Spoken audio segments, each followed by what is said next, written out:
Texas where he was driving around in his car, and I figured, hey, that seems like a pretty dangerous thing to do. Why don't we give it a try?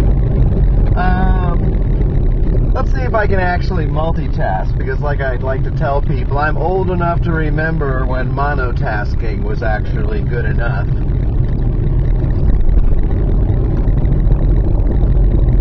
One of the things I wanted to talk about is I think it's interesting when I talk about my vote being in play, about being uncertain about who I'm going to vote for.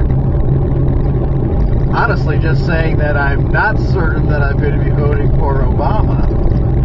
And it's amazing how much actually flat-out disbelief and wonder that a comment like that will generate. There's so many people who cannot entertain the notion of voting for a third party as anything other than completely throwing your vote away. Or, in the case of the more fervent Obama supporters, basically thinking of that as being exactly the same as voting for McCain. In addition, I've asked several people about whether or not they've heard about a national strike taking place in November. And I have to say that at least as far as the people that I've talked to, there's no visibility for this idea at all. Now, that's not saying that I don't think it's a good idea. I think actually paralyzing strikes are part of what this country really needs to get back on track and to wrest control of the nation back from the people who have it right now. But that being said, I don't see any serious movement in that direction aside from it being on a couple of YouTube pages. And if it's 5,000, 10,000 people across the country who do this thing, it's not going to mean anything. And I hate to say that.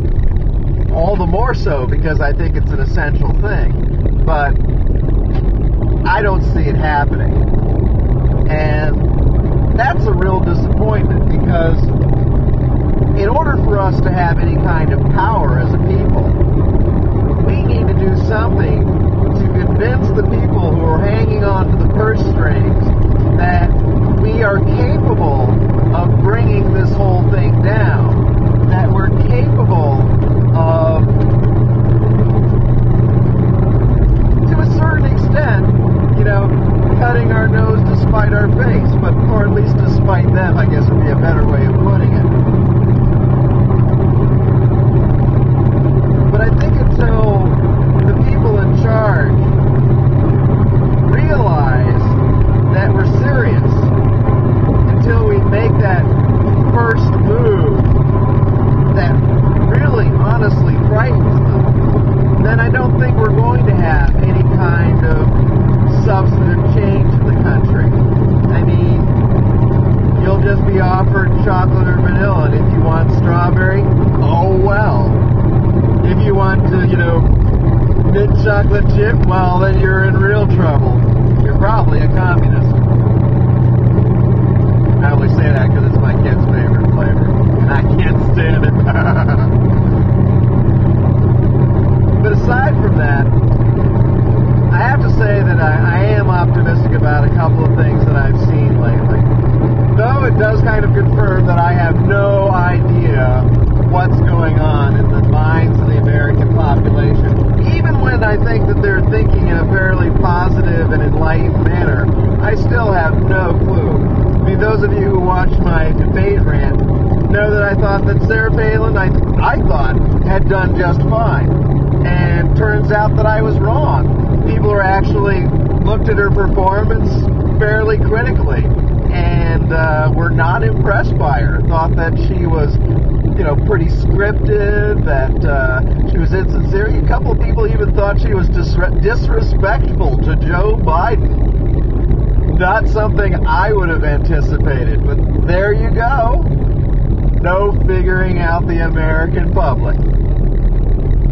So, that was one thing that I was kind of heartened by, and I'd have to say just in general, the response to the bailout. The response to the bailout really impressed me.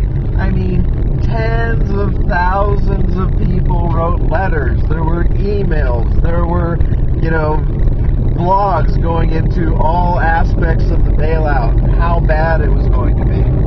So, yeah, I'm not happy with the way that they responded to this great outpouring of emotion and feeling, which was basically, but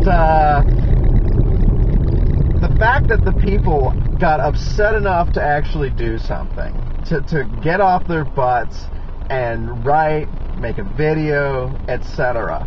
I think that's great, and I think that's a sign that the people might be waking up a little bit, and of course, it's because it's the pocketbook. War for no reason, okay. Taking away our rights, okay. Hey, that's my wallet you're going after. Get involved in money, and you can always get the American public's attention. But whatever reason there is, from them waking up a little bit, I'm all over it. I think it's a positive thing. I'm not going to say anything negative about it. That I just think it's a good thing that people are waiting to. Well, I mean, I don't know. The bad part about it is, there was this great outcry, and then they just ignored it. So that now's the next stage. Does that make people give up? Or does that mean that people get angry and say, hey, I don't like being ignored. I'm pretty pissed off about being ignored, in fact, and I'm going to do something about it. Maybe make sure some of these people who voted for this thing don't get elected anymore. Be a good start on things. And that's all my observations for the time being. I'm going to actually pay attention because I'm crossing across freeway traffic now, and I don't want to become road pizza. So this is Zach Elliott at Feel Free to Argue.